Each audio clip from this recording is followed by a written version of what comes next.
দেখো আজকে আমরা কিন্তু অলরেডি আরো একটা অধ্যায় শেষ করে ফেলছি তাই না? আমাদের যোগ ও বিয়োগের যে অধ্যায়টা ছিল সেটা কিন্তু অলরেডি শেষ। তো আজকে আমরা নতুন একটা অধ্যায় শুরু করব, সেটা হলো গুণ। কি শুরু করব? গুণ। তোমরা কিন্তু ক্লাস 2 এ গুণ শিখেছো তাই না?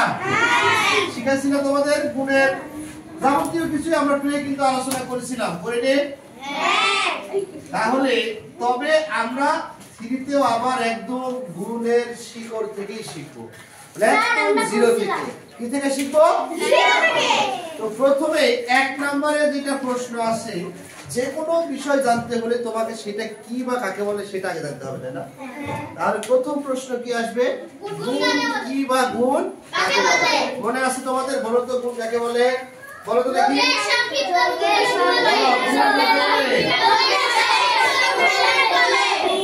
যোগের সংক্ষিপ্ত রূপকে গুণ কাকে বলে? এখন কথা হলো ভাই, তুমি তো প্রকাশ করে বলে দিলে যোগের সংক্ষিপ্ত রূপে গুণ বলে, কিন্তু কি জন্য যোগের সংক্ষিপ্ত রূপ হলো? আবার যোগের সংক্ষিপ্ত রূপটা কি স্যার? টেনশন হচ্ছে না মাথার মধ্যে? এই চিন্তাগুলো মাথার মধ্যে না আসলে তো তুমি ভালো করে শিখতে পারবে না। তোমাকে মাথার মধ্যে এটা আসতে হবে, স্যার বললো যোগের সংক্ষিপ্ত রূপ। কেন যোগের আবার সংক্ষিপ্ত রূপ কি? যোগ তো যোগই, তাই না? এটা তো মাথার মধ্যে আসা লাগবে। এখন আমি তোমাদের বুঝাই যোগের সংক্ষিপ্ত রূপ কেন বলা হয়। যোগের সংক্ষিপ্ত রূপ কেন বলা হলো? আসলে যোগের সংক্ষিপ্ত রূপটা কি? দেখো আমরা এই যে ন্যাচারালি গুণ করার সময় কি করি? ধরো 5 গুণ 5 গুণ করলে কত হয়? 25। 5 গুণ 5 করলে কত হয়? 25। কত হয় বলো?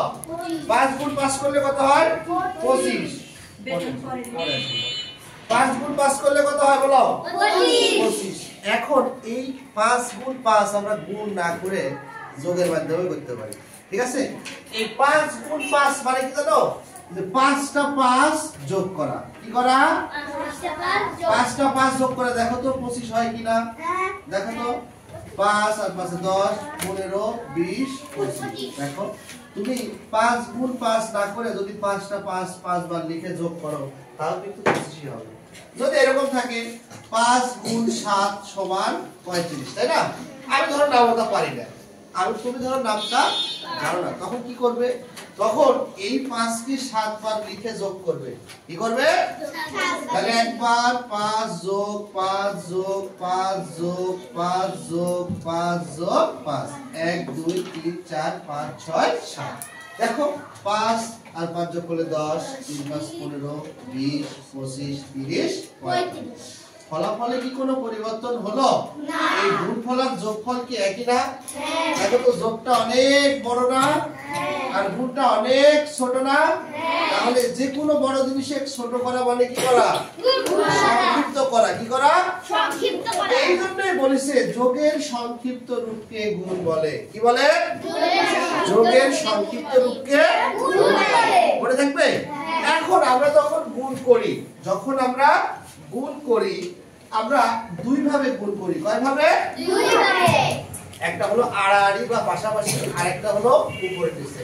তুমি যেভাবেই গুণ করো না কেন, মনে করো 3 গুণ 2 সমান 6। 3 আর 2 গুণ করলে কত হয়? 6 হয়। 3 আর 2 গুণ করলে কত হয়? 6। এটাই আমরা আরেক ভাবে করতে পারি। কি? 3 গুণ 2 সমান 6। উপরে নিচে করতে পারি। কি করতে পারি? উপরে নিচে। দেখো তো এখানেও কিন্তু 3টা অংশ, এখানেও কিন্তু 3টা অংশ। তার মানে গুণ যদি করো তাহলে গুণের কয়টা অংশ তৈরি হয়? 3টা। বলো কয়টা অংশ তৈরি হয়? 3টা। এখন কথা হলো স্যার এগুলোর নাম কি? 3টা অংশে বিয়োগের যেমন পড়েছিলাম না 3টা অংশ, বিয়োজন বিয়োগ ঠিক গুণেরও এরকম কয়টা অংশ? 3টা। কি কি? প্রথম অংশকে বলা হয় গুণ্য। কি বলা হয়? গুণ্য। মাঝখানে যেটা থাকে সেটা হলো গুণক। সেটা কি? গুণক। আর সবার শেষে গুণ করে যেটা পাও সেটা হলো কি?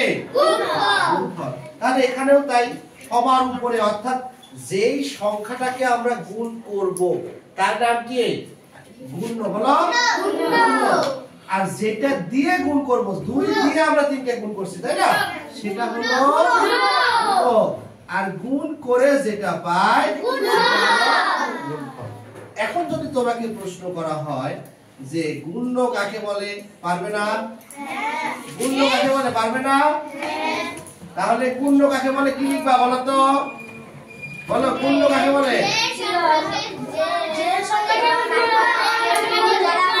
ভালো করে বলো, গুণ্য কাকে বলে?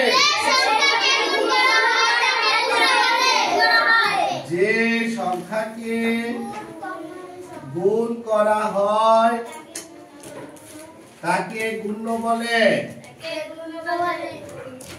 গুণক কাকে বলে বলো তো?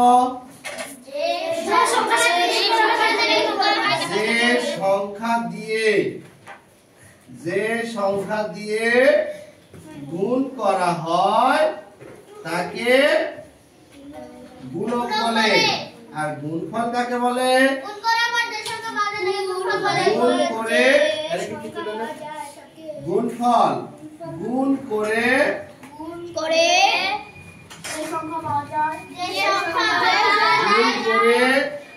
যে সংখ্যা পাওয়া যায় তাকে গুণফল বলে। তাহলে আমরা শুধু আজকে এই শর্ট সময়ে গুণের যে পরিচয়টা, গুণের অঙ্কের যে পরিচয়টা সেটুকুই শিখলাম। এর পরের ক্লাসে আমরা গুণ করা এবং গুণের আরো বিস্তারিত আস্তে আস্তে শিখবো। ঠিক আছে, ধন্যবাদ সবাই। এত বড় ভিডিও বানালে ঝামেলা, মানুষ দেখবে না, বুঝলেন?